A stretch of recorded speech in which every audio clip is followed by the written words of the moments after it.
ఓం శ్రీమాత్రే నమః. ప్రత్యేకించి అమ్మవారి నవరాత్రి పూజా విధానంలో కలశస్థాపన గురించి ధర్మసింధువు అనేటువంటి గ్రంథము సూచిస్తుంది. హేమాద్రి పండితుడు కూడా ఆ పద్ధతినే సమర్థించాడు.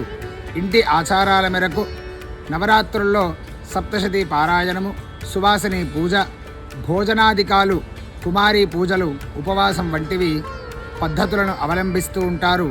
కలశస్థాపన విధిని ఎక్కువ మంది ఆచరిస్తూ ఉన్నారు. ఎందుకంటే ప్రకృతిని అర్చించడమే దసరా యొక్క ప్రత్యేకత. ఈ నేలపై ఉండే చెట్టు, చేమ, ప్రకృతి అంతా శక్తి స్వరూపము. ఆ శక్తిని నవధాన్యాలతో మేళవించినప్పుడు చలనం లేని విత్తనంలో చైతన్యం ఆవిర్భవిస్తుంది. ప్రాణశక్తి ప్రతిష్ఠితమవుతుంది. విత్తనం మొలకగా రూపాంతరం చెందుతుంది, ఎదుగుతుంది.